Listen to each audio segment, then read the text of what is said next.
और उसका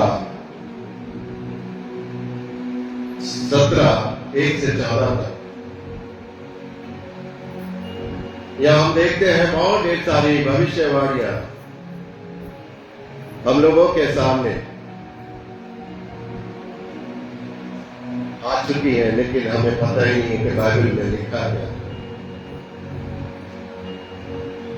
पवित्र बाइबल को हमने आज तक एक कोने में जगह दी है।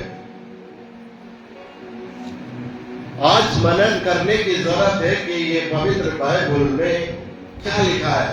हमारे पूरे जीवन का विवरण उसमें लिखा है। जो पौलिस लोग होते हैं, जो ज्योतिष लोग होते हैं, वो आपका हाथ देख के वो बताते हैं कि आपके जीवन में क्या घटने जा रहा है।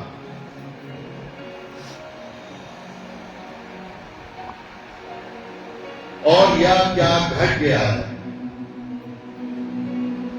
लेकिन यहां पवित्र बाइबल में साफ शब्दों में लिखा हुआ है, समझे, कि हमारे जीवन का हाल, हमारे जीवन की रूपरेखा, हमारे आने वाला कल कैसा होगा और हमारे जो भविष्य में जो बीत चुका है वो कल कैसा था। इस बात को हमें आज मनन करने की जरूरत है।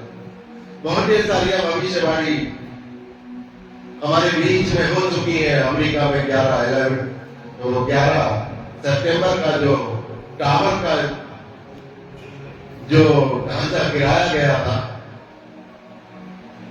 वो भी बाइबल के अंदर मौजूद है। आजकल जो पूरी दुनिया के हालात हैं वो भी हमारी पवित्र बाइबल में मौजूद है। कितने देश एक तरफ होंगे, कितने देश एक तरफ होंगे, दो भागों में पूरी दुनिया बढ़ जाएगी, वो भी बाइबल बताती है। इसमें पूरे इतिहास है, इसमें पूरा भूगोल है, लेकिन फिर भी हमारी जिंदगियों में कोई भी असर नहीं पड़ता है कि हम किस परमेश्वर को मानने वाले हैं। हमने परमेश्वर को घंटों में उड़ाने की मान ली है और घंटों में रोजाना 8 सेकंडों में हम उड़ाते हैं। और परमेश्वर का वचन इस बात के लिए मना करता है कि परमेश्वर का वचन घंटों में नहीं उड़ाया जाता। और यहां पर जिसके बारे में हम करते हैं, जो प्रकाशित भाग 17 में पढ़ा, वो ही ख्वाब दानियल नबी ने भी देखा।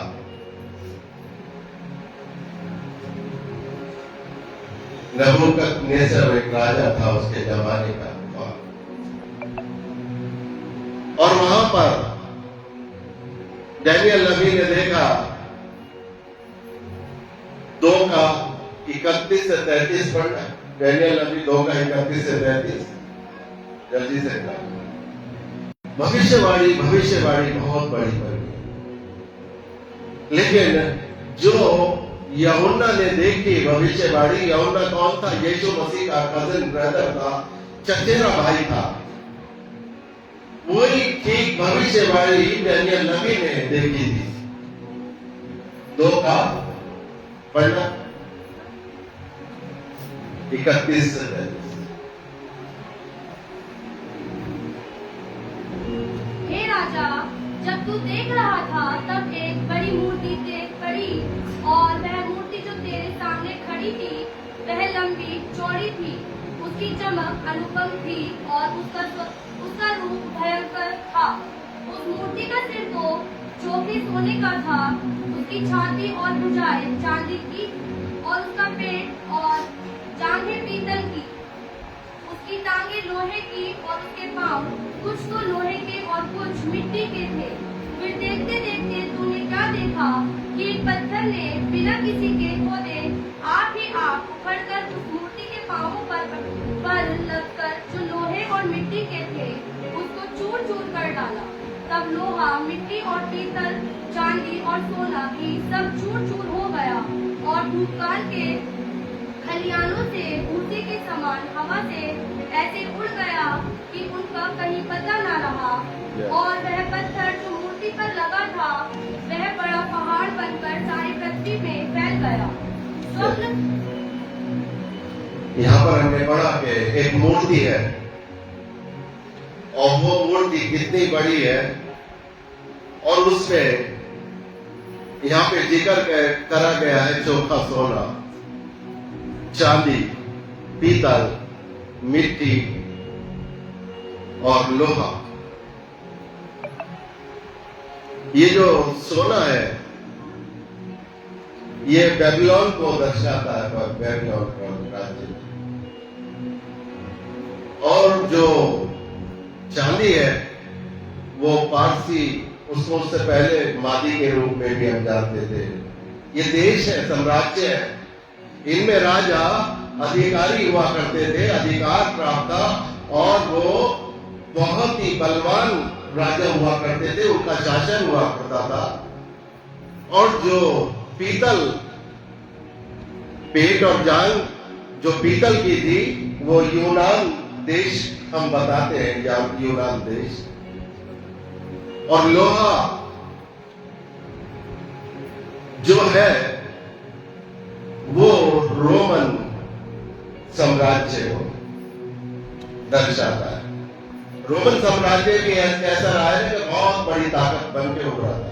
जैसे आज हम अमेरिका को जानते हैं, महाशक्ति है, वैसे कभी रोमन साम्राज्य भी हुआ था। लेकिन सबका धीरे धीरे वर्चस्व खत्म हो गया है, सब धीरे धीरे और एक नई चीज बनती चली जाती है।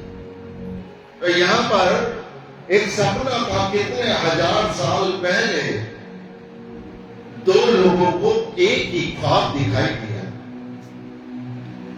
सपना। और वो भी सपना कैसा जो आज हो सकता है कि हमारी पीढ़ियां उसको देख पाए, जो आज माहौल बना हुआ।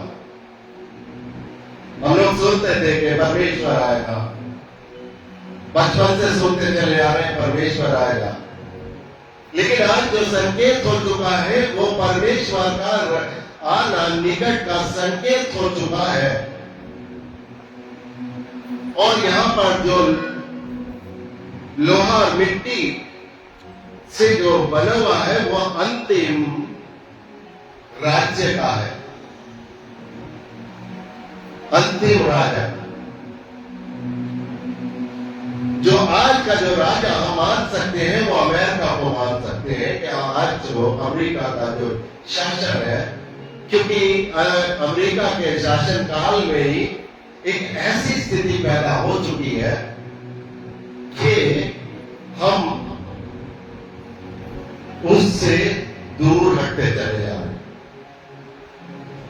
और ये उस स्थिति बनी कब थी? ये रोमन साम्राज्य से बनी थी जब ब्रिटिश गवर्नमेंट का राज्य हुआ करता था। कभी ऐसा था कि ब्रिटेन का पूरी दुनिया के ऊपर कब्जा था। और ब्रिटेन का जब राज्य था तो एक संगठन का, एक संस्था बनी, संगठन बना, एक ग्रुप बना और वो ताकतवर ग्रुप बना जिसको दुनिया उससे सबक ले सके और पूरी दुनिया के सामने उसके केस जा सके। वो उन सब लोगों का राजा कहलाएगा जिसको हम यूएन के रूप में जानते हैं। यूएनओ को जानते हैं? उसको हिंदी में क्या कहते हैं? यूएनओ को हिंदी में क्या बोलते हैं? संयुक्त राज्य कहलाता है, जो आज सारे देशों का भी एक मजबूत संगठन है जिसके पास वो ताकत होती है, वीटो। अगर वो चाहता है तो किसी भी देश को वो ताकत दे सकता है, वो चाहे तो किसी भी देश को वो हलाक कर सकता है, बेकार कर सकता है। देखिएगा बाइबल में हमारे पास बहुत ढेर सारी चीजें, यहाँ पर एक इतिहास देखने को मिलता है।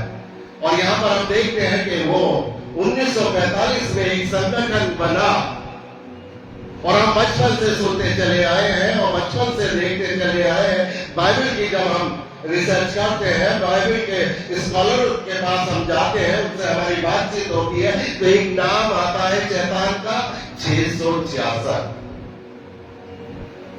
666 नंबर अगर कोई भी क्रिश्चियन है तो वो जान सकता है ये शैतान का नंबर, उस पशु का नंबर है। 1945 में जो संगठन बना, जिसको हम यूएनओ के रूप में जानते हैं, वो संयुक्त राज्य कहलाता है और वो सब देशों के ऊपर भारी है। उसके जो मेंबरान है, जो मेंबर की जो पार्लियामेंट में जब हम जाते हैं तो 500 कुछ सीटें होती हैं, जो हर एक स्टेट से, हर एक राज्य से जो चुन कर आते हैं, उनको वो सीट पे बैठाया जाता है। ऐसे भी यूएनओ की भी सीटें हैं, उसमें सीट है 666। 1945 में वो बन के तैयार हुआ था और उसने जो है वहां पर बनाया था, और उसके जो मेंबर है वो 666 होंगे, जिसमें कुछ बन चुके हैं और कुछ बनने वाले।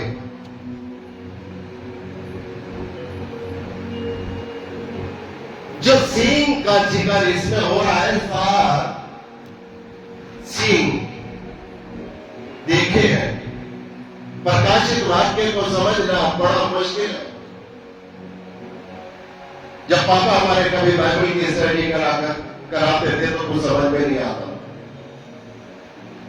पूरी बाइबल को आप अच्छी तरीके से समझ सकते हैं, लेकिन इसको समझने के लिए प्रभु आपकी मदद करे कि आपको वो चीज समझा दे। और इस प्रकाशित वाक्य का जो हवाला अगर हम पढ़ते हैं तो वो इतिहास हमारे सामने हम देखते हैं, इतिहास हमारे सामने, वो नैतिक शास्त्र भी हमारे सामने है, वो मौसम, वो सारी चीजें बाइबल के ऊपर है, और वो सारी चीजों को देखते हैं। और जब देखा यूएनओ का एक संस्था बनी और उसने अपना एक चक्रव्यूह, एक कोई झंडा बनाते हैं, कोई भी चीज बनती है तो उसका एक फ्लैग बनता है, एक झंडा बनता है, उसमें एक लोगो बनता है, लोगो अपने अपने हिसाब से बनाते हैं। उस जगह का जो झंडा था, जो उस यूएनओ का जो झंडा है, एक बहुत ढेर सारा चारों तरफ पूरे झंडे में पानी दर्शाया गया है, और थोड़ी सी मिट्टी उभर के उसमें उभारी गई है, दिखाई गई है। और वो एक लेडी, एक औरत जिसको हम बोल सकते हैं, वो एक लाल पशु के ऊपर बैठी हुई है, और उस झंडे पर, वहां पर उस झंडे पर वो बीच में, उसको जैसे हमारे हिंदुस्तान का कोई झंडा होता है तो उसमें दिखाया जाता है, चक्र दिखाया जाता है, ऐसे उसमें हमको पता भी नहीं रहती कि हमारे बीच में क्या षड्यंत्र रह रहा है। और यहां पर हम देखते हैं कि जब उस फ्लैग को बनाया गया, उस जगह को बनाया गया, उस चीजों को बनाया गया, तो वहां पर उनका कोई मकसद नहीं था। उनका सिर्फ एक मकसद यह था कि एक नेशन, एक भाषा। बाइबल में भी इसका जिक्र है, एक नेशन, एक भाषा। आज हमने पेपरों में पढ़ा होगा, चर्चाओं में सुना होगा, न्यूज चैनलों में देखा होगा, तो क्या बनाना चाहते हैं सब लोग? हमारे माननीय जो प्रधानमंत्री है वो भी एक भाषा और एक कानून बनाना चाहते हैं, उनका कोई और मकसद नहीं। और 5 उसमें उस समय पावर थी 5, जब नेशन बना था तो 5 सींग बताए, 7 वो राजा है जो बाइबल बताती है, जो प्रकाशित वाक्य में पढ़ा है, 7 राजा। और हम देखते हैं जर्मनी जो देश है वो वीटो से दे दिया गया, उसको उतनी पावर दे दी गई। और 2 का जिक्र चल रहा है, बेल्जियम और इंडिया। आजकल देखा होगा, आपने देखा होगा न्यूज चैनल पे जो सुन रहे हैं कि मोदी जी विश्व गुरु बनने जा रहे हैं। या पूरा भारत हमारा पूरी दुनिया के ऊपर कमांड करेगा। सातवां जो सिंह है, सातवां जो दर्जा है, वो इंडिया का नजर हमें आता है बेल्जियम से ज्यादा। ये बहुत ढेर सारी बातें। सात जब सिंह हो जाएंगे, वो बेबीलोन के ऊपर जैसे राज्य करा करते थे, वो अमेरिका एक शक्ति बन के आई है। अमेरिका उन देशों के साथ में है, उन लोगों के साथ में है। और यहां पर जो प्रकाशित वाक्य में लिखा था, क्या लिखा था कि राजाओं जैसा अधिकार। प्रकाशित वाक्य 17:12 में क्या लिखा बेटा? राजाओं जैसा अधिकार। जो 10 सिंह तूने देखे वे 10 राजा हैं जिन्होंने अब तक राज्य नहीं पाया, पर उस पशु के साथ घड़ी भर के लिए राजाओं का अधिकार पाएंगे। बस राजाओं का सब अधिकार पाएंगे। अब 7 राजा तो हो गए, लेकिन इन राजाओं जो राजा है, उनका भी एक बहुत बड़ा मकसद होगा। उनके ऊपर भी एक टीम बैठी हुई है। वो टीम जरूरी नहीं है कि वो राजा होंगे, किसी देश के प्रधानमंत्री होंगे या किसी देश के राष्ट्रपति होंगे तभी हम उनको राजा कह सकते हैं। हमारे देश में भी बहुत ढेर सारे राजा हैं। हमारे हसनपुर में निकल जाएंगे। हसनपुर में बहुत ढेर सारे धनवान ऐसे हैं कि शायद उनसे अपने पैसा भी नहीं मिला जाता है। सुना है आपने? मैंने देखा भी है हसनपुर के अंदर, जिनको हम रोड़ों के नाम से जानते हैं, लाला वेद प्रकाश थे और उनके भाई थे ओम प्रकाश जी। आज तो इस पृथ्वी में नहीं है, इस दुनिया में नहीं है, लेकिन उनके पास बहुत ढेर सारी धन दौलत थी। उनके बहुत ही ढेर सारे बाग थे।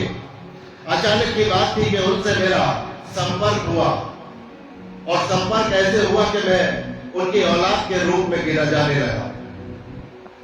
और जब मैंने उनका कारोबार को देखा, उनके उस बात को देखा, कभी कभी मुझे बैंक जाना पड़ता था उनका पैसा लेके, तो उनके पास पूरी रात भर नोट गिना जाता था। तब जाके कहीं सुबह 11 बजे हम जाते थे और पैसा डालते थे। उस समय मशीन भी नहीं थी। यहां पर राजा से कम नहीं है उनकी जिंदगी। उन्होंने अगर 5 बाग के पेड़ थे तो हिसाब से लगा रखे थे। 5 उनकी लड़कियां थी, और 5 के लिए कि लड़ाई झगड़ा ना हो दामादों में, उन्होंने दशहरी के पेड़ जितने इस बाग में थे उतने उस बाग में थे, और उसी उसमें थे कि बिल्कुल एक साल उन्होंने अपने जीवन काल में फैसला ले लिया था कि लड़ाई ना हो। वो ये ना कहते कि किसी को ज्यादा दिया है या किसी को कम दिया। तो मैं बात कर रहा था कि यहां पर वचन बताता है कि राजाओं जैसा अधिकार होगा। पूरी दुनिया को कौन चला रहा है? आपको पता पूरी दुनिया को कौन चला रहा है? पूरी दुनिया को आज पैसा चला रहा है। नहीं पता ना? आज पूरी दुनिया को पैसा चला रहा है। और पैसा कौन है? जो परमेश्वर के पास हमें नहीं जाने देता।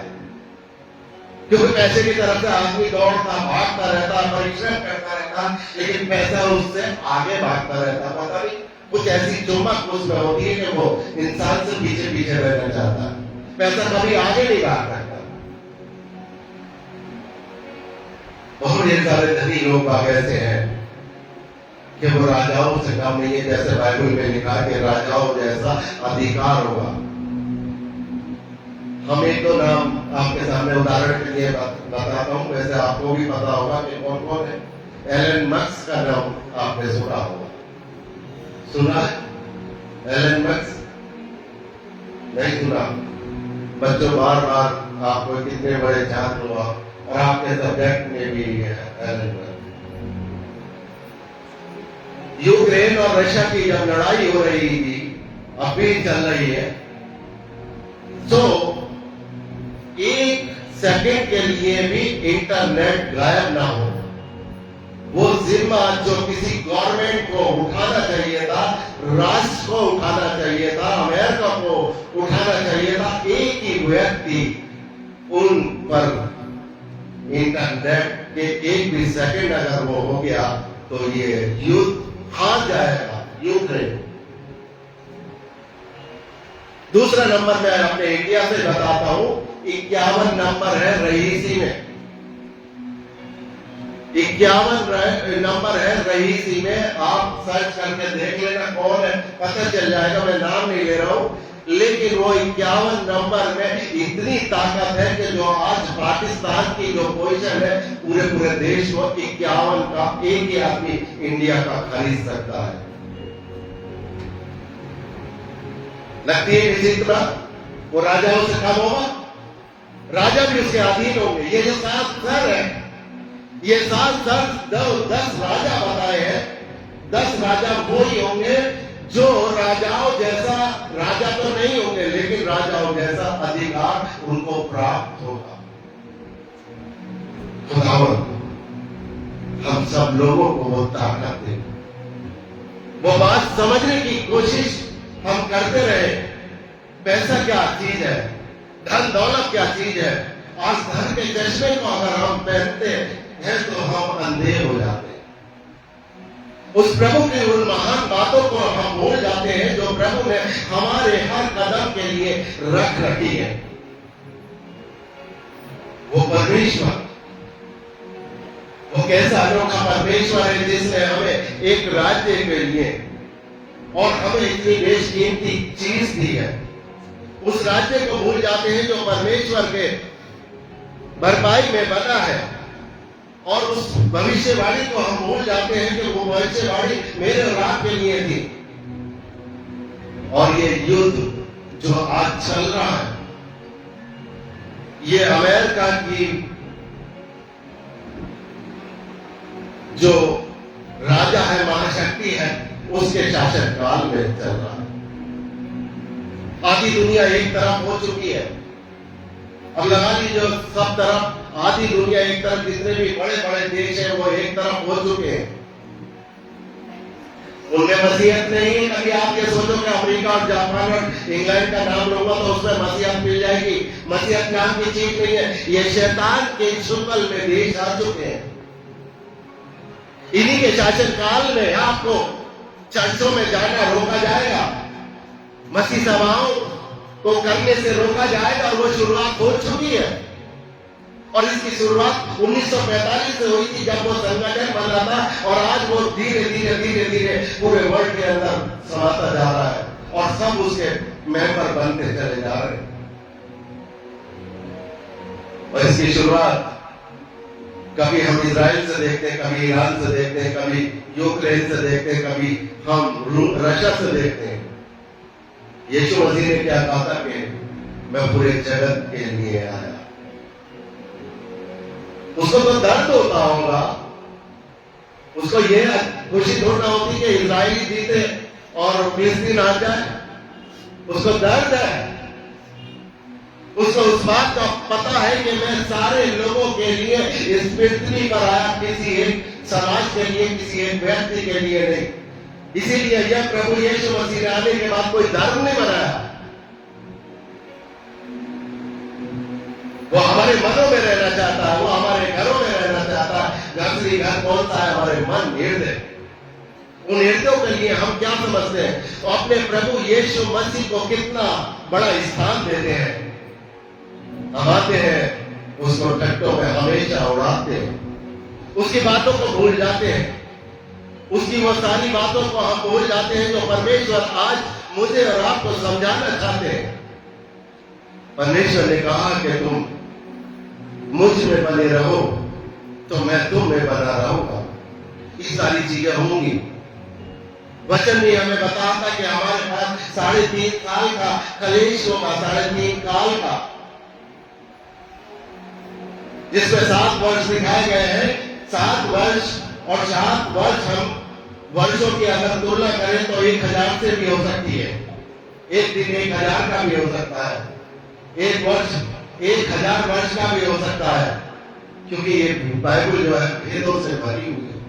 कुछ चीजें मोहर लगा के इस प्रकाशित वाक्य में खुद लिखा हुआ है, 17 चैप्टर में खुद लिखा हुआ, कुछ चीजें मोहर लगा के उसमें मोहर लगा दी गई है। जब उसने पूछा, यहूदा ने पूछा कि परमेश्वर, डैनियल नबी ने पूछा कि परमेश्वर मुझे इससे आगे का तो हाल बता, कि दुनिया जब अंत का समय तू बता रहा है कि अंत समय में ऐसा होगा, दुनिया किस समय खत्म होगी। उसने कहा कि तू इस बात को नहीं जान सकेगा, क्योंकि ये मैंने मोहर लगा दी है, इसमें बंद लगा रखा। ये मोहर जब ही खुलेगी जब दुनिया का अंत समय आ जाएगा। हम बहुत सारे दुनिया में रहते हैं, परिवारों में रहते हैं। आज सुबह उठते हैं, सुबह उठने के बाद हमारे नए नए काम होते हैं, नई नई चीजें होती हैं, हमारे अंदर विचार आते हैं। आज हम हरिद्वार जाएंगे, आज हम इलाहाबाद जाएंगे, आज हम दिल्ली जाएंगे, आज हम बॉम्बे जाएंगे, आज हम अपने रिश्तेदार के यहाँ जाएंगे। एक प्लानिंग होती है। सुबह मनुष्य उठता है और उसके अंदर ये प्लानिंग तो आ जाती है, लेकिन ये प्लानिंग नहीं आती, आज मुझे परमेश्वर के पास जाना है या नहीं जाना। मैं परमेश्वर के पास बहुत ढेर सारी सिफारिश करके बैठता हूँ, अपनी प्रार्थना में उसके लिए प्रार्थना नहीं करता, उसके प्यार नहीं करता, लेकिन एक लंबी लिस्ट होती है, उस लिस्ट के अनुसार मेरे फोटो से निकलता चला जाता है। परमेश्वर ये भी दे दे, परमेश्वर वो भी दे दे, परमेश्वर ऐसा कर दे, परमेश्वर वैसा कर दे। लेकिन कभी भी सुबह उठने के बाद आपने ये सोचा कि चर्च जाना है? आपके पास अगर टाइम हुआ तो फिर चर्च में जाकर मुझे ये काम करना है? कभी आपने सोचा? परमेश्वर से हर समय आप मांगते रहते हैं,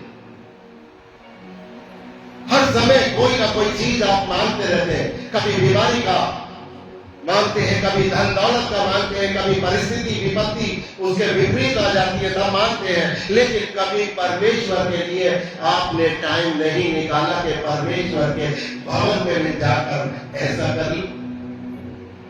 जब कभी भी आपने सोचा है, अपने भवन के बारे में सोचा है, परमेश्वर के भवन के बारे में सोचने की आपकी क्षमता ही क्या है? वो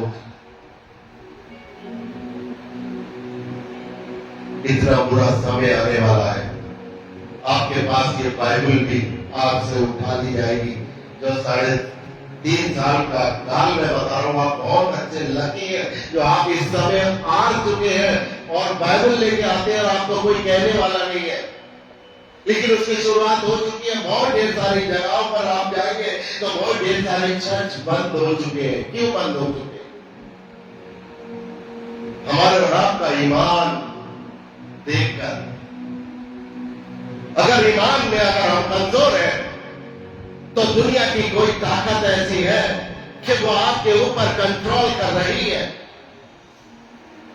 एक चिप का जो जिक्र हम सुनते हैं, बहुत ढेर सारे लोगों से सुनते चले आए कि एक चिप पैदा होने वाली है, चिप बनने वाली है और वो शरीर के अंदर रुक जाएगी, डाली जाएगी। वो भी यूएनओ का एक हिस्सा है, उन देशों का एक हिस्सा है कि आदमी को कंट्रोल किस तरीके से करना है। आदमी चर्च के लिए आना चाहेगा लेकिन उसको वहीं से कंट्रोल कर लिया जाएगा और वो चर्च में ना आके कहीं और चला जाएगा, जिससे उसकी जिंदगी बर्बाद हो जाएगी। हम ये सारी बातों को भूल जाते हैं। हम बड़े बड़े क्लासों में जाते हैं, बड़ी बड़ी चीजों में जाते हैं, पढ़ाइयां करते रहते हैं, हमें घमंड हो जाता है आज हमने ये कर लिया, आज हमने वो कर लिया, आज हमने एमए कर लिया, हमने पीएचडी कर लिया, हमने ये कर लिया। वो पीएचडी करने के बाद भी आपका जीवन है शून्य है, आपकी वो पीएचडी काम आपके नहीं आएगी। आप कितने भी धनवान हो सकते हैं, आपके पास कितना भी रुपया पैसा हो सकता है, आपके पास कुछ भी हो सकता है, लेकिन आपके पास अगर उसकी दी हुई शांति नहीं है, उस परमेश्वर की शांति आपके पास नहीं है, तो आप किसी भी हालत में उस राज्य के, साम्राज्य के अधीन नहीं हो सकते जहां परमेश्वर का वादा है कि मैं तुम्हारे साथ रहना चाहता हूं। इस दुनिया के अंदर एक परिस्थिति बनी हुई है, एक ऐसी चीज, एक ऐसी विचारधारा हम सब लोगों के मनों में आती है कि मैं अपने ढंग से इस दुनिया को चलाऊं, अपने जीवन को चलाऊं। क्या आदमी में कोई ताकत है? क्या आदमी में कोई सामर्थ्य है कि आधे घंटे भी वो जिंदा रह सकता है? मैंने कई बार बताया कि अगर परमेश्वर कुछ सेकंड के लिए वायु को रोक दे, हवा को, ऑक्सीजन को अगर रोक दे, क्या जिंदा रह पाएंगे? नहीं रह पाएंगे। जब उसने सेकंडों के लिए इतनी ताकत नहीं है तो उसको किस बात का घमंड होता है? इंसान आज बहुत घमंड करता है कि आज मैं अपने लिए ये कर लूंगा, अपने बाल बच्चों के लिए इतना छोड़ के जाऊंगा। आपको कुछ भी पता नहीं है कि बाल बच्चों के लिए छोड़ रहे या किसी और के लिए छोड़ रहे। आज का जो समय है, आप जो छोड़ रहे हैं वो परमेश्वर के लिए क्या छोड़ रहे हैं? परमेश्वर ही आपके बच्चों को चलाने वाला है। आप सामर्थी हो सकते हैं, आप पवित्र हो सकते हैं, आप बलवान हो सकते हैं, आपके अंदर खुदा की वो पाक रूह हो सकती है, लेकिन आपके बच्चों में नहीं हो सकती। तो आपकी पाक रूह, आपकी सामर्थ क्या काम करेगी? लेकिन अगर परमेश्वर ने पूरी जिम्मेदारी ले रखी है, परमेश्वर ने कह रखा है कि मैं अब से अब तक, लास्ट तक, अंत तक, दुनिया का जब अंत होगा, अंत के समय में हम चल रहे हैं, मैं तुम्हारे साथ में हूं। वही शब्द को भूल जाते हैं, वो चीज को भूल जाते हैं कि अब से अंत तक मैं तुम्हारे साथ में हूं। हमें अब की चिंता रहती है, आज मैं क्या खाऊंगा, आज मैं क्या पीऊंगा, आज मेरे घर में क्या दौलत होनी चाहिए, आज मेरे घर में क्या होना चाहिए। लेकिन मैंने कभी ये सोचा आज परमेश्वर को मैं क्या दे रहा हूं, परमेश्वर मुझसे क्या चाह रहा है।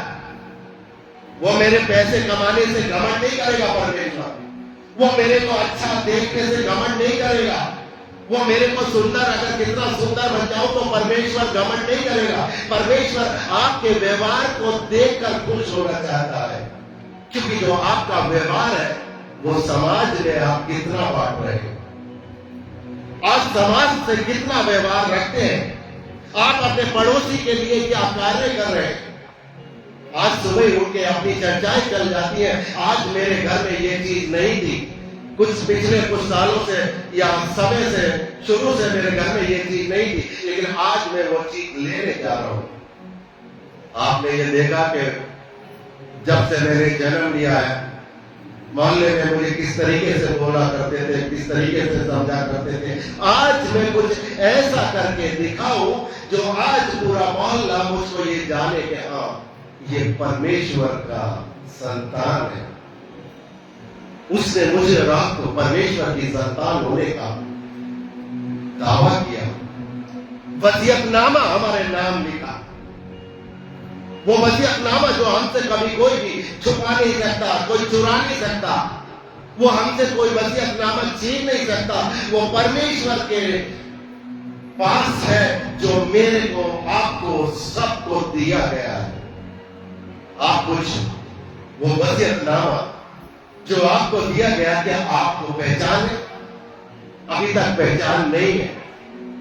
क्यों पहचान नहीं है?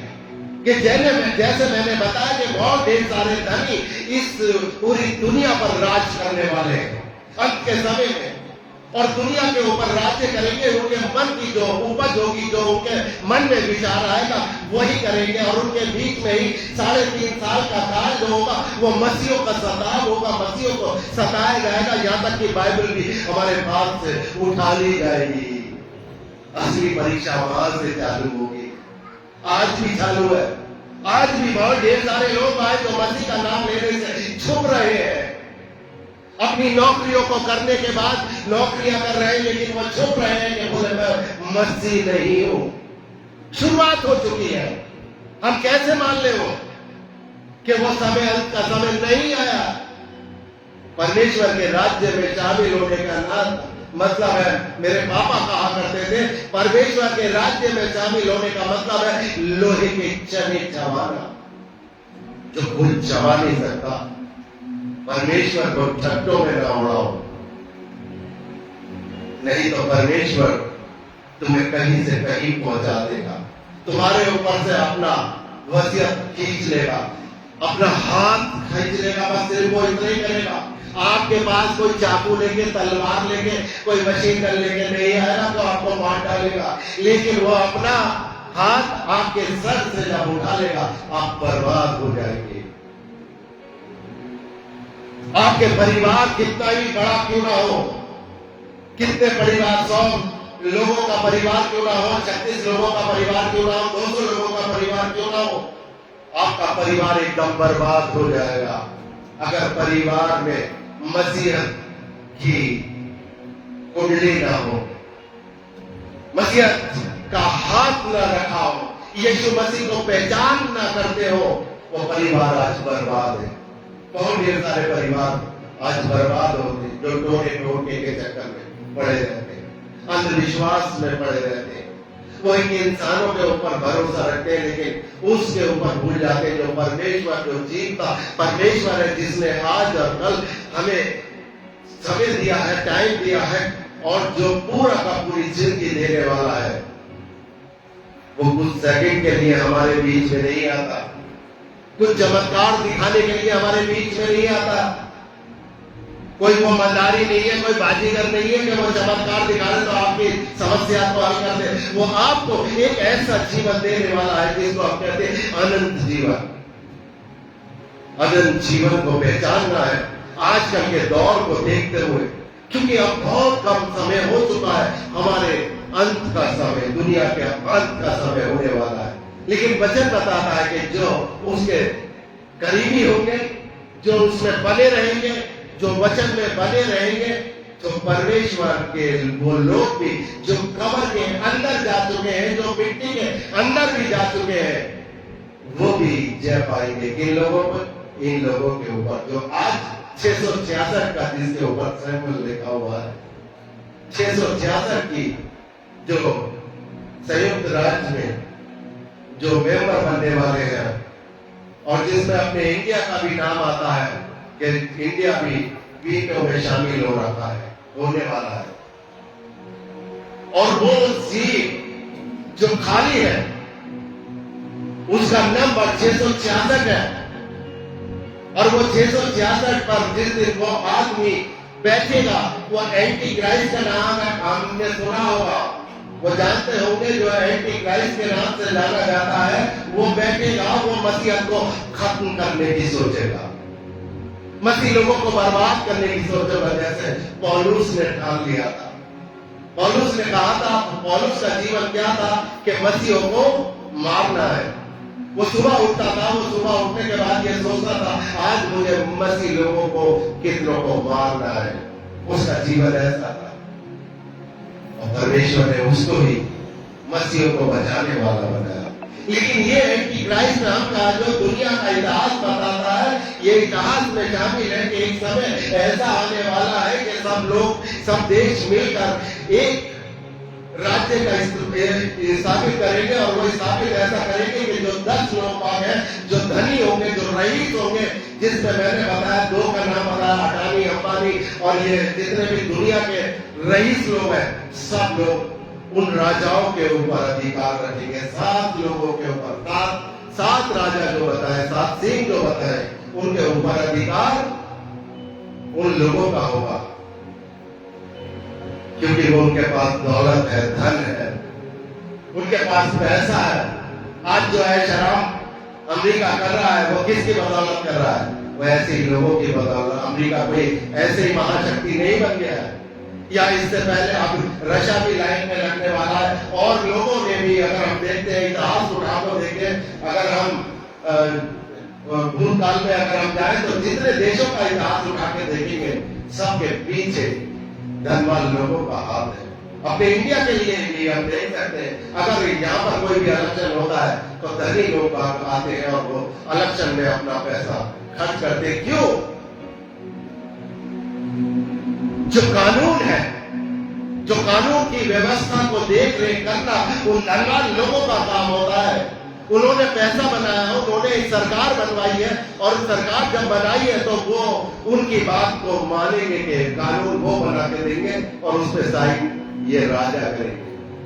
कितना बुरा समय आ रहा है। हम सब लोग बात कैसे चुगल में आने वाले, शैतान के वो झांसे में आने वाले। आज हमारे ऊपर कहीं भी चर्चों में हमले होते हैं, ईसाइयों को सताया जाता है। कोई देश, यूरोप का कोई देश आगे बढ़कर हाथ उठाता है कि इंडिया के अंदर हिंदू मसीहों को क्यों सताया जा रहा है। कोई जर्मन आता है, कोई फ्रांस आता है, या कोई भी ब्रिटेन आता है जो इतना ताकतवर अभी तक माना जाता है। कोई देश ऐसा आता है? नहीं आता है। आपको अपनी रक्षा स्वयं करनी है। आपको अपनी रक्षा स्वयं करनी है। वो रक्षा के बारे में बाइबल बताती है कि हम अपने आप अपनी रक्षा को स्वयं कर सकते हैं उस परमेश्वर के पास रहने के बाद। अगर परमेश्वर मेरे पास में नहीं है, वो सारे हथियार हमसे छीन लिए जाते हैं जो परमेश्वर हमको इस संसार में दे रखे हैं। परमेश्वर ने मुझे और आपको बहुत ही उत्तम जीवन दिया, बहुत महान जीवन दिया है, और उसने कहा कि मैं तुम्हें सर बनाता हूं, पूंछ नहीं। उसने हमें सर बनाया है। हमारा जीवन किस प्रकार का था, जो हमारा जीवन था, जो हम मर चुके थे, डेड हो चुके थे, परेशान हो चुके थे, हम किस प्रकार का जीवन जी रहे थे, और आज हमारे जीवन में क्या है। किसी बात की कोई घटी कमी नहीं है। वो गरीब तो हो सकता है, लेकिन उसके मन में शांति नहीं। शांति जरूर मिल सकती है, उसके घर में शांति जरूर मिल सकती है। पैसा, धन जो है सारी चीजों की जड़ है, सारी बुराइयों की जड़ है। लेकिन जो आपके मन में शांति है वो परमेश्वर से मिल सकती है, वो परमेश्वर के पास से आ सकती है। आज बहुत ढेर सारे धर्मों में हम देखते हैं कि उसमें लिखा है, वो जाते हैं, कहां पर जाते हैं? पहाड़ों में जाते हैं, नदियों में जाते हैं, शांति की तलाश में, या किसी और तलाश में जाते हैं। अगर मैं गलत ना हूं तो मुझे बता दीजिएगा। किसी और की तलाश में तो नहीं जाते, शांति की तलाश में जाते हैं, लेकिन शांति ही नहीं उनको मिलती। पता चलता रास्ते में जाते हैं उनका एक्सीडेंट हो जाता है और वो खत्म हो जाते हैं, शांति नहीं मिलती। वहां बहुत बड़ी चीजों में जाते हैं, वहां पर हज करने के लिए भी जाते हैं, लेकिन वहां पता चले भाग दौड़ मच गई और वहां पर मृत्यु हो गई। क्यों? परमेश्वर ने आपसे ये नहीं कहा कि तुम कई हजार किलोमीटर जाकर शांति वहां पर तुम्हें मिल जाएगी। शांति तुम्हें कहां पर मिलेगी? तुम्हारे बंद कोठरी करो, अपने घर में। लेकिन इस बात का कोई गलत लोग बात जो आजकल के जो एकदम से प्रचारक बने हैं और प्रचारक बनकर वो पादरी भी बन चुके हैं, गलत सेंस लगा लेते हैं कि अपने घर में ही दुआ करने के लिए बोला है, चर्च के लिए नहीं बोला। कुछ चीजें ऐसी भी लिखी है, बाइबल में लिखा है कि ये पत्थर के ऊपर पत्थर भी ना रहेगा। वहां पर भी गलत प्रचारक, गलत पादरी, जो इनके पास कोई उद्देश्य नहीं है, उनके पास कोई प्रचार नहीं है, वो गलत प्रयोग कर देते हैं कि चर्च में जाने की कोई जरूरत नहीं है, आपका तो घर चर्च है। कभी ऐसा हो सकता है? अगर घर चर्च ही होता तो यीशु मसीह तो खुद स्वयं क्या था? यीशु मसीह को जाने की क्या जरूरत थी चर्च में, मंदिर में? यीशु मसीह स्वयं जब चर्च जा सकते हैं, और हम सब लोग बात ये कहते हैं चर्च में जाने की कोई जरूरत नहीं है। बाइबल बताती है, बाइबल की डिक्शनरी उनके दिमाग से अलग ही बना दी है। जैसे बहुत ढेर सारे लोगों ने अपनी किताबों से अलग, धार्मिक पुस्तकों से अलग कोई और किताबें बना ली है, ऐसे हमारे दिमाग की उपज में बना लिया कि चर्च में जाने का कोई मतलब नहीं होता। चर्च में जाने का मतलब है कुछ और, परमेश्वर के पास जाने का नहीं। अगर आप परमेश्वर के पास आते हैं, अगर आप अपने पिता से आज मिल लिए, आपके जीवन में बदलाव आया, आपके जीवन में बदलाव आया।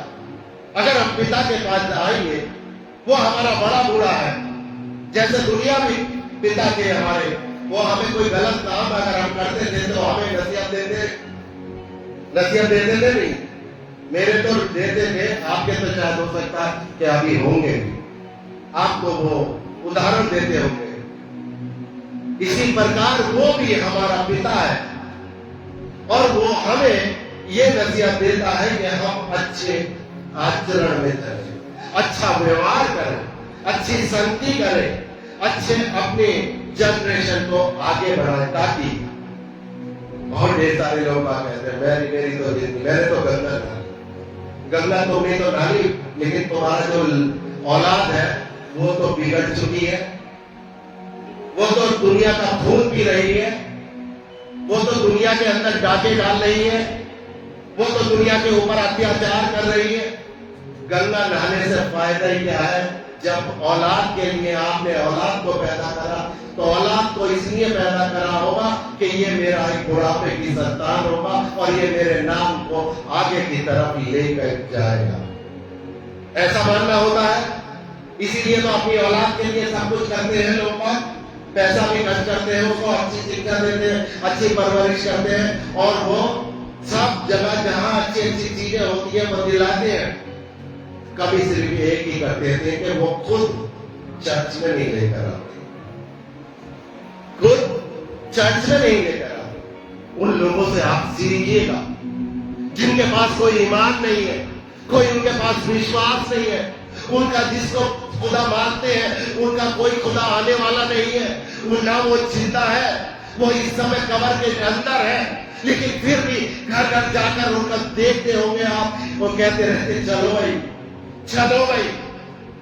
उनके विश्वास को देखिएगा, उनके पास कुछ भी नहीं है, लेकिन फिर भी वो अपने आप को इतना ताकत बनाने में लगे रहते हैं सुबह से लेकर शाम तक कि एक मेजॉरिटी में हम दिखाई दे, एक ताकत के रूप में हम उभर के आए, एक ऐसी चीज बन के चले आए कि दुनिया हमको देखे। और एक हम है जो इतनी सारी चीजें देते हुए भी उस परमेश्वर ने हमें इतना ताकतवर बनाया, उस परमेश्वर ने हमें धनवान भी बनाया, उस परमेश्वर ने मुझे सब कुछ भी दिया है, लेकिन उस परमेश्वर को मैं एक कोने में रख देता हूँ, बाइबल जाऊंगा और रख दूंगा एक कोने में, सजी सजाई मिलेगी, ताकि कोई भी पास्टर आए, कोई भी लोग आए उस बाइबल को जरूर देख लें कि बाइबल ये मसीह घर है और बाइबल है, लेकिन अंदर के जो ख्यालात है, अंदर के जो विचार है, वो कहीं से कहीं उस बाइबल से मेल नहीं खाते, टकराव है।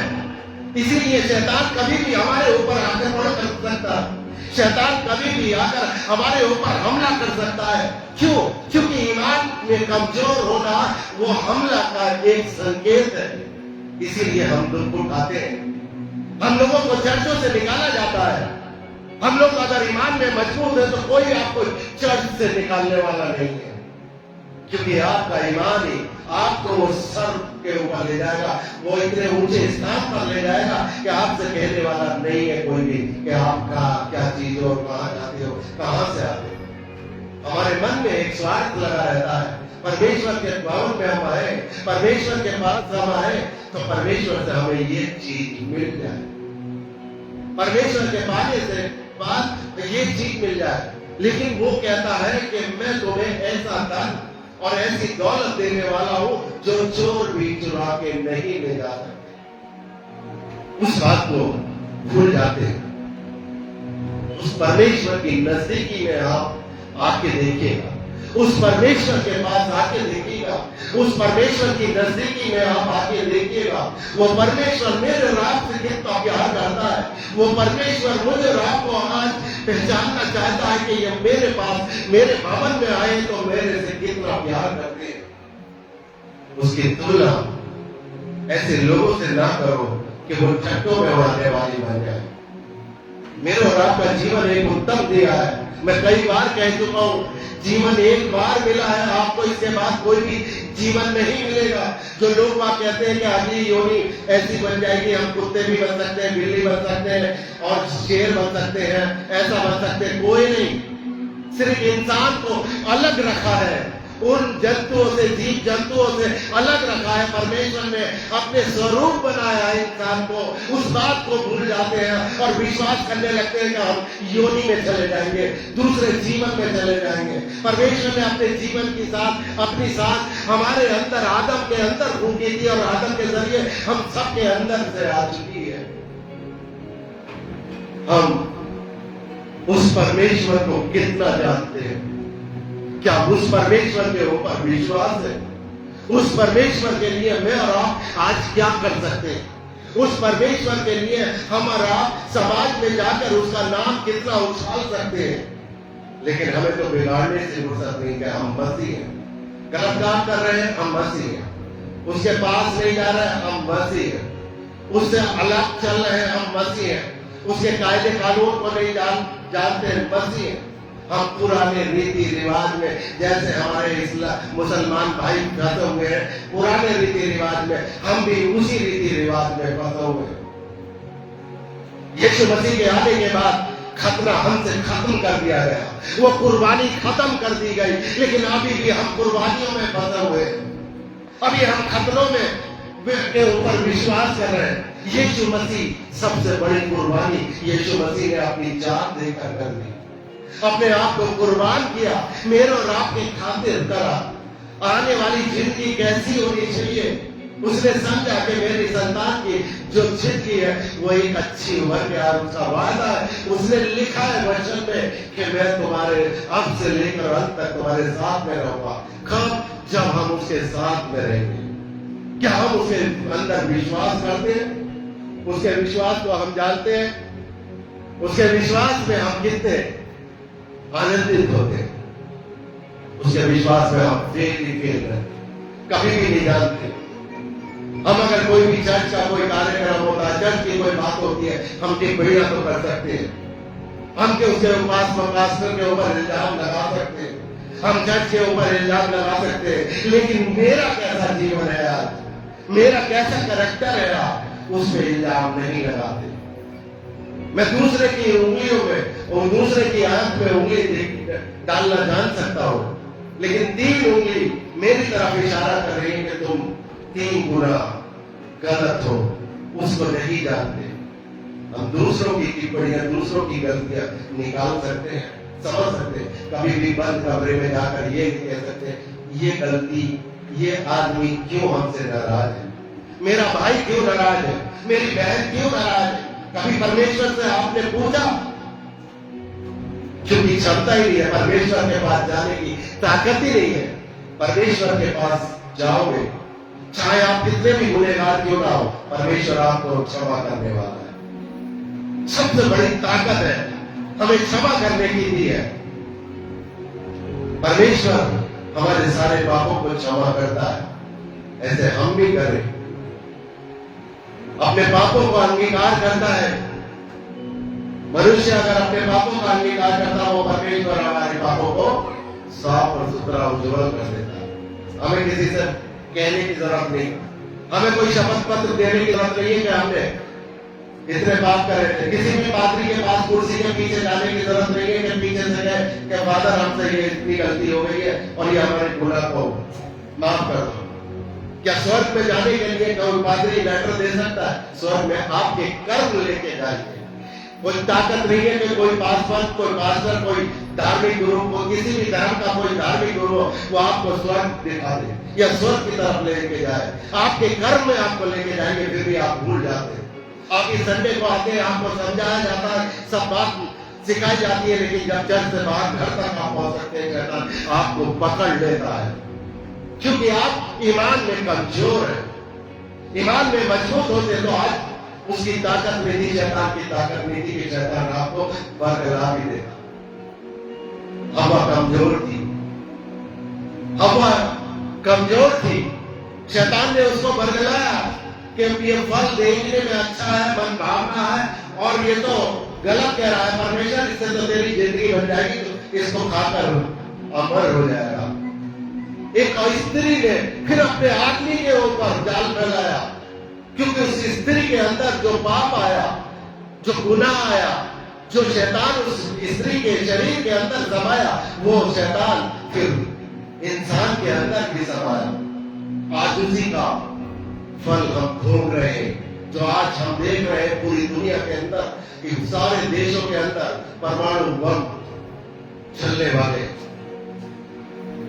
लोग बाग कितने हलाक होने वाले हैं, लोग बाग कितने परेशान होने वाले हैं।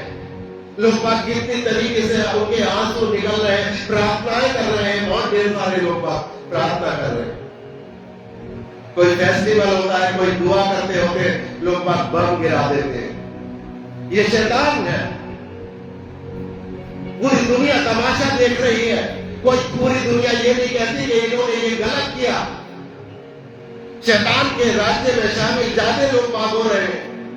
इसलिए हम उनको समझ लेना चाहिए, परमेश्वर की वो भविष्यवाणी हम सब लोगों के सामने पूरी भी हो जा सकती है। कभी भी वो समय आ सकता है कि प्रभु यीशु मसीह इस पृथ्वी पर आ सकते हैं, क्योंकि वो समय आ चुका है। जो इशारे उसने दिए हैं, जो भविष्यवाणी उसने दी है, जो पूरी दुनिया में टकराव हो रहा है, परमाणु बम का खतरा जो जा रहा है, परमाणु बम जब चलेगा तो ये समझो कि पूरी दुनिया त्राही त्राही बच जाएगी।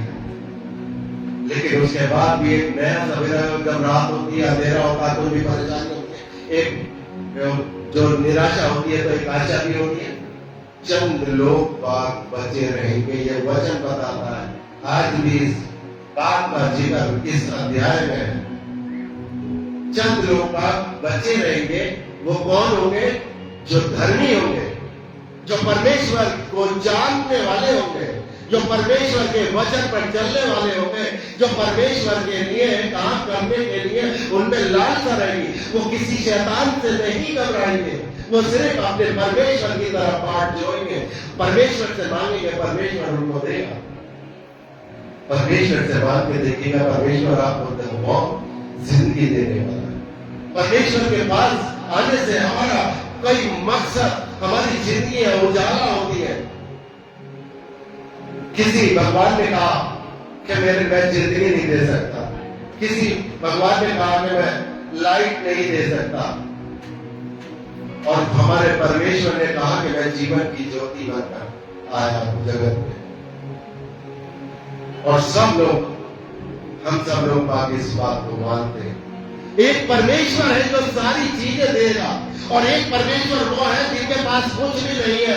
हम उन पर विश्वास करते हैं, उन पे भरोसा करते हैं, उनके पास, उनके मंदिरों में जाकर हम ये विश्वास करते हैं कि यहाँ पर हमारा जीवन उत्तम हो जाएगा। क्या हो सकेगा? नहीं हो सकता। प्रभु यीशु मसीह के अलावा और इस पृथ्वी पर कोई भी कदम ऐसा नहीं बढ़ा कि परमेश्वर बनकर जो आया वो प्रभु यीशु मसीह इकलौता पुत्र था, जो परमेश्वर के स्वरूप में आया, परमेश्वर की तरफ से आया, और उसने हमें अपने आप को भी संतान होने का वारिस बना दिया। कितने घमंड की बात, कितना आपने हमें उत्तम जीवन हुआ। हम कभी परेशानी में पड़ सकते हैं, हमारा जीवन कभी गलत हो सकता है। जिस परमेश्वर को हम जानते हैं वो आज भी जिंदा है।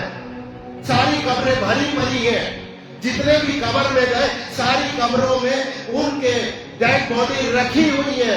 आज भी गवाह उनकी मिल जाएगी, उनकी हड्डियां मिल जाएंगी। प्रभु यीशु मसीह की कब्र को आप जाकर देखेंगे, आज भी खाली है। आज भी प्रभु यीशु मसीह की कब्र खाली है। पूरी दुनिया देखती है, उस पर कितनी रिसर्च भी हो चुकी है, इतनी टेक्नोलॉजी इतनी बढ़ चुकी है कि सब ने यही प्रूव करा कि ये यीशु मसीह वाकई में ये यीशु मसीह की कब्र थी और वो जिंदा भी हो चुका है। और आज वो जिंदा है, मेरे और आपके पास में यहाँ पर बैठा है। आपको ये विश्वास करना है, और जब हम यहाँ ये विश्वास होगा, सच मानिए कि हमारी और आपकी बीमारी अंदर से निकल जाएगी। हमारे पास जो भी पैसे की तंगी है वो सब खत्म हो जाएगी। हमारे पास जो भी प्रॉब्लम्स है वो सब खत्म हो जाएगी। हम परमेश्वर के पास इस तरीके से नहीं आना चाहते। परमेश्वर को सच्चे मन से कबूल करके देखिएगा, आपको मानने की जरूरत नहीं, आपको मानने वाला नहीं, आपको देने वाला बनाया। आप भिखारी नहीं है। परमेश्वर की संतान होने का मतलब है आप बहुत ही एक ऐसे राजा की संतान कहलाएंगे कि आप भिखारी नहीं हो सकते। और जो भीख मांगता है, जो किसी के ऊपर अत्याचार करता है, जो किसी के टोले टोटके करता है, वो उसकी संतान नहीं कहलाएंगे। उसके लिए सख्त मना है कि वो उनका तो नाश होना अवश्य है। इसलिए मेरी सबसे गुजारिश है, हम अपने परमेश्वर को पहचानने की कोशिश करें।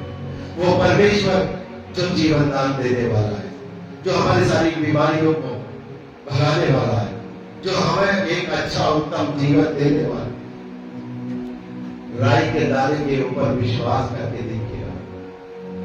मैं ये आपसे ये नहीं कहता पूरा दिन आप बाइबल लेके बैठ जाइएगा अपने घर में और वो दिखावे के लिए लोगों को भी बुला लीजिएगा कि लोग बात देखेंगे आप बाइबल पढ़ रहे हैं। आप बंद कोठरी में जाएंगे और उस परमेश्वर को पहचानने की कोशिश करेंगे। आज ही से आपके जीवन में चमत्कार होने चालू हो जाएंगे, आपके घर में चमत्कार होने चालू हो जाएंगे, आपका मन परिवर्तन होना चालू हो जाएगा। अगर आप यहाँ पर उसके भवन में आए, अपने पिता के भवन में आए, तो आपके जीवन में बदलाव नहीं है तो कुछ भी नहीं। पिता आपसे खुश नहीं होगा, वो परमेश्वर वो आपसे खुश नहीं होगा। उसने कहा है कि मैं तुम्हें एक धनवान व्यक्ति बनाने वाला हूँ, धनवान महिला होने वाला हूँ, धनवान बच्ची बनाने वाला हूँ। क्यों? वो जब हम परमेश्वर की नजदीकी में रहेंगे, परमेश्वर से जब हम अलग हो जाते हैं, तो धन का जब चश्मा हम पहनते हैं, तो धन के चश्मे को हम देखते हैं, तो हमारे ऊपर सब कुछ हम अंधे हो जाते हैं। उस परमेश्वर को हम भूल जाते हैं, उस पिता को हम भूल जाते हैं जो पिता ने कहा था कि अब से अवध तक मैं तुम्हारे साथ में हूं। मेरे पास और आपके पास क्या है? ना धन है, ना दौलत है, ना हथियार है, ना कोई भी ऐसा तीर खंजर है। हमारे पास कोई ऐसी चीज नहीं है जो आजकल का आदमी उन हथियारों को रख के घमंड करता है। लेकिन सबसे बड़ा हथियार परमेश्वर की सामर्थ हमें दी है, किसी को क्षमा करना, हाथ जोड़ लेना। वो सबसे बड़ा हथियार आप और मेरे पास में। अगर कोई बुरा कह रहा है तो बुरा कहने दो, क्योंकि हमारा जो न्याय है, जो जज है, वो परमेश्वर है। परमेश्वर आपके साथ कभी भी न्याय, आपके साथ अगर कभी नहीं हुआ तो वो अन्याय नहीं है, वो आपके साथ न्याय करेगा। मैंने ऐसे ऐसे दिनों में देखे हैं, अगर किसी की कोई भी चीज अगर छीन गई है तो वो परमेश्वर ने उसको दिला दी। परमेश्वर की सामर्थ में बने रहो, परमेश्वर आप में बना रहे। और सब लोगों से मेरी ये विनती है कि अब अंत का समय चल रहा है, पता नहीं कब परमेश्वर का यहां पर आना हो जाए, आगमन हो जाए। दूसरा, एक परमेश्वर एक बार जब आया था, बच्चा बनकर इस पृथ्वी पर, इनोसेंट था, और वो 33 साढ़े 33 साल हमारे बीच में रहा, और वो आकर हमें बहुत ढेर सारी चीजें सिखा के गया। लेकिन हम इंसानों ने वो उसको पहचाना नहीं, उसको कबूल नहीं करा। और आज हमारी वो ताकत होनी चाहिए, वो प्यार परमेश्वर का वो देखना चाहिए कि उस प्यार को हम पहचानने की कोशिश करें। आज परमेश्वर के पास हमको क्या दिखाना है, वो सामर्थ को दिखाना जो परमेश्वर मेरे और आपको साढ़े 33 साल हमारे बीच में देके गया। वो क्या हथियार थे? वो क्षमा करना, एक दूसरे से मिलना, एक दूसरे से प्यार से बात करना, एक दूसरे को प्यार के आंखों से देखना। और हम उस बात को आज भूल जाते हैं। अपने परमेश्वर की नजदीकी में जब हम आते हैं, तो उस परमेश्वर के पास जब हम आके देखते हैं, तो हमारे जिंदगी में बहुत बड़े बड़े कार्य होते हैं। जितनी भी यहाँ पर बहनें बैठी हैं, भाई बैठे, आपको कभी भी किसी भी इंसान के पास जाकर यह नहीं कहना पड़ेगा कि मेरे साथ ये घटना हो चुकी है। सचमुच में आप आज उस परमेश्वर को पहचान के देखिए, उस परमेश्वर ने आपके लिए क्या कार्य किए हैं, उसको देखिएगा, उसको गौर से देखिएगा। ये बाइबल एक जगह रखने की चीज नहीं है, बाइबल को रख कर नहीं, पढ़कर समझा जाता है। और जब हम पढ़ लेते हैं, तभी हम उस क्लास को पास कर सकते हैं, उस परमेश्वर को। जब बच्चा अपनी बुक को अगर पढ़ता है, तो दूसरे क्लास में जाता है। लेकिन ये भी हमारे पास उसी तरीके से इम्तिहान है। एग्जाम जब हमारा होता है, तो ये बाइबल हमारे लिए एक पुस्तक है, हमारी क्लास की। हम यहाँ पर इस पृथ्वी पर उस टाइम के लिए हम एक ऐसे स्टेशन पर है जो कुछ टाइम के लिए स्टेशन पे आए। हमें यहाँ से प्रस्थान होना है, यहाँ से हमें जाना है, यहाँ पर हमें कोई रोक नहीं सकता। यहाँ पर हमारे कोई कितने भी धनवान अगर कोई रिश्तेदार होगा, यहाँ पर एक सेकंड भी हमें रोक नहीं सकता कि पैसे के बलबूते में हमें यहाँ इस दुनिया से कोई बचा के ले जाएगा, नहीं ले जा सकता। सिर्फ उस स्टेशन पे जाने के लिए हमें अपने कर्म करने पड़ेंगे और उस कर्म करने के लिए हमें एक उत्तम जीवन मिलेगा, जो हमारा परमेश्वर ने कहा है कि मैं जीवन की ज्योति हूँ और तुम्हें अच्छा जीवन आदि अंत तक तुम्हारे साथ में रहूंगा। परमेश्वर आपकी मदद करे। अब हमारी क्वायर टीम आ जाए।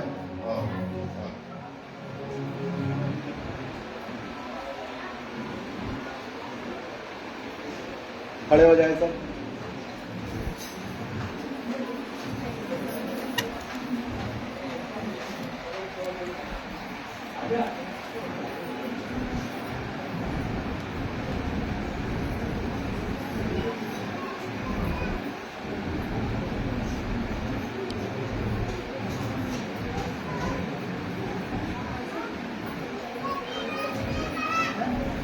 स्कूटी वाला हो, पिछली बार का आदमी।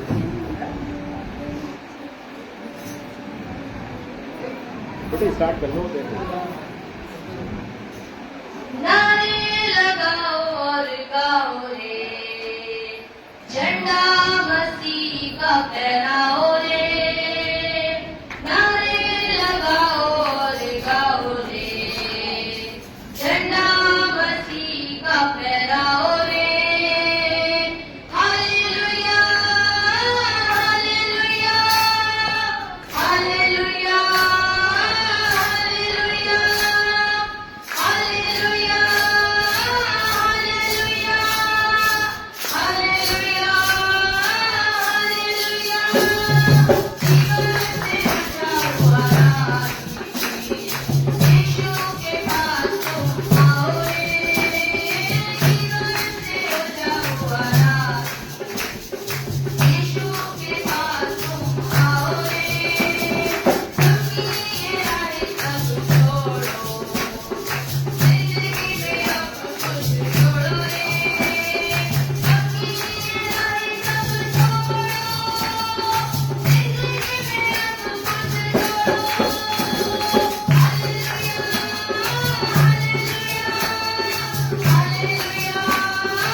बाद में अभी दुआ का रूप है ये प्रार्थना करने के बाद तब ये अभी पहले गाया जाता है या बाद में गाया।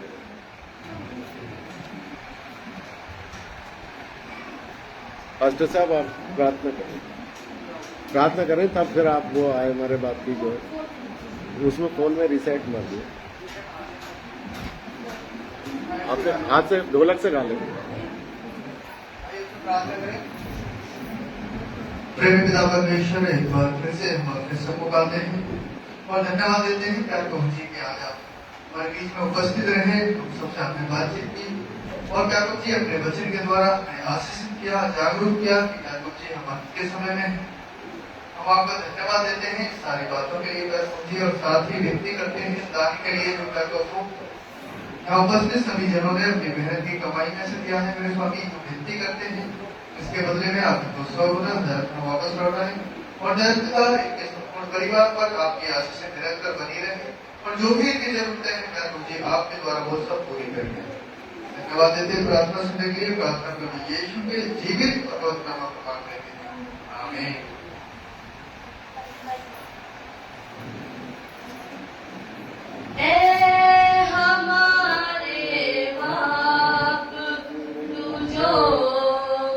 आसमां में हमारे बाप तू जो आसमां में है, तेरा नाम पाक माना जाए और तेरी बात शाहत आए, तेरा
अब हमारे